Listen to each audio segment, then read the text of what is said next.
this administration. And if this unit is not dismantled, we'll be giving the name of the building and the full names of that officer and his cousin in this administration. The former Deputy President, Rigathi Gachagua, recently attacked the administration of President William Ruto over what he termed overseeing state abductions of social media critics of the government. The comments by Gachagua have formed part of wider political tensions in Kenya, where cases of human rights abuses are said to be rife, especially regarding how dissenters and social media critics of the government have been handled. Enforced disappearances and intimidation of opposition figures or outspoken citizens have been a very controversial issue in the country.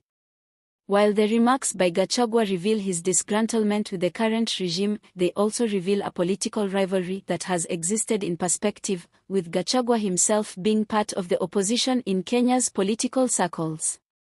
These developments have generated loud debate on the strike a balance between national security and freedom of expression, especially in a country which has faced political tensions in the recent past. Further information and updates on the matter are available at trusted news sources, which one should look into because situations can change.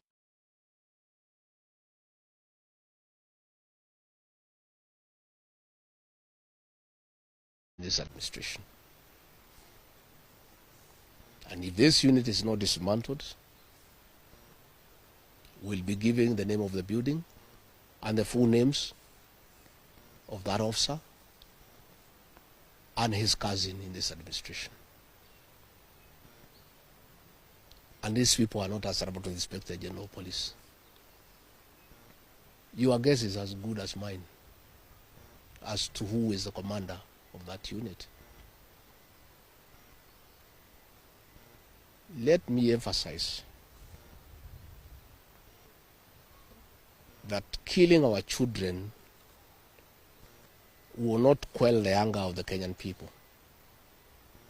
People are very angry with this administration. Abducting young people is not a solution. You must address the cause of the disquiet, of the discontent. Why are people aggrieved with this administration? That must be dealt with. Abducting these children and killing them is not a solution. And I must remind my friend and brother, Dr. William Ruto,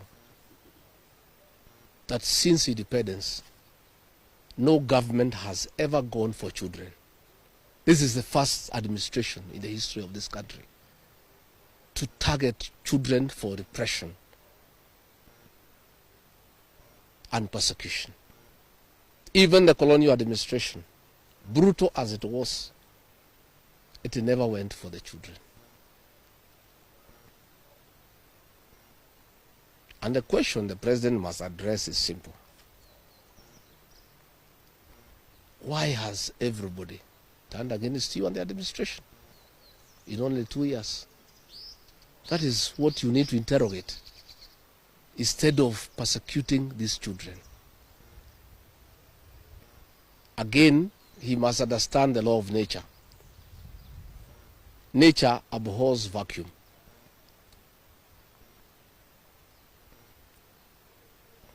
When you swallow the opposition and there is nobody to hold you to account,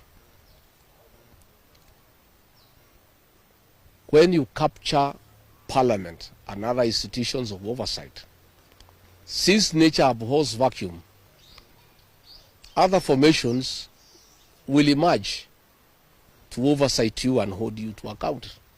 And that is how the church has come up to hold the government to account.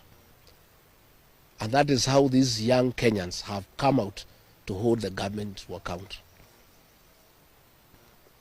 In the unfortunate event that these children were to be muzzled and silenced through death and abductions and other extrajudicial methods of silencing dissent, some new formations will also come up to hold the government in check because nature abhors vacuum.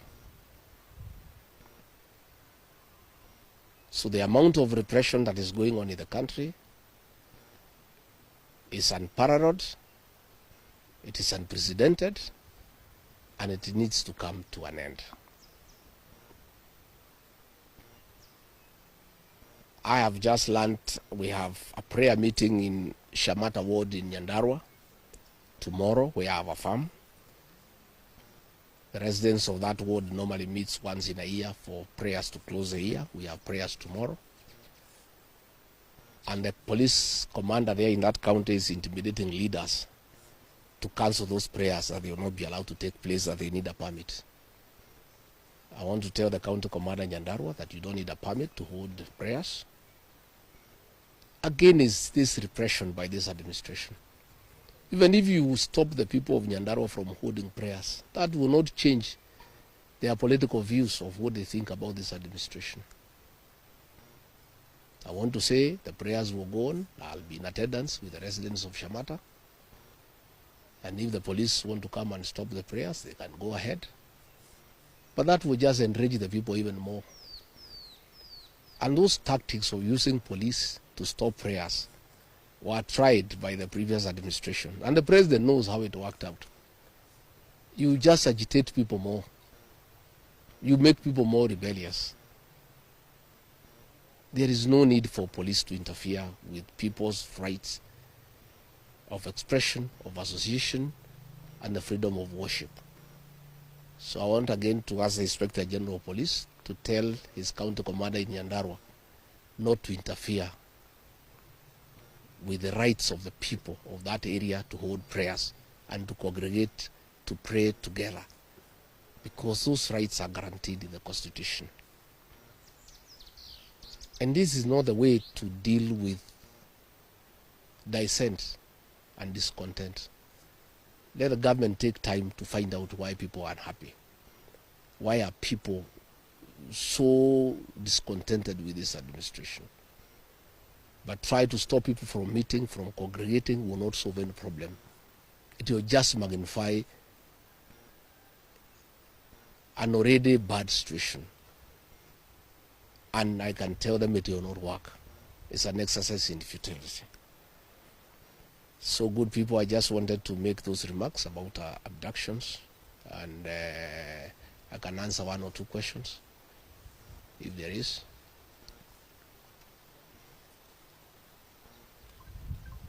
Sawa?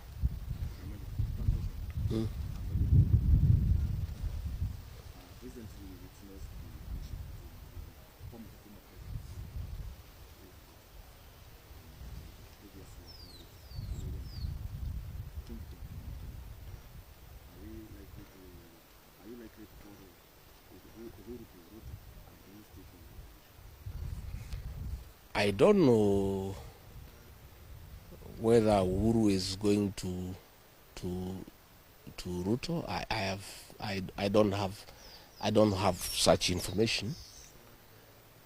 But I have said many times the people of this region don't follow leaders. It's leaders who follow the people. I don't follow anybody myself. I only follow the people.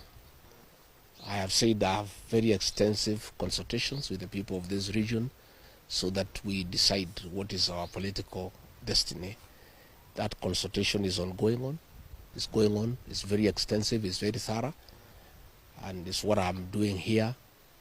When you walked in, I was having some consultation, and I continue to do so. I'll never follow anybody. I'll always follow the people. Yeah. Thank you very much. Asanteni sana.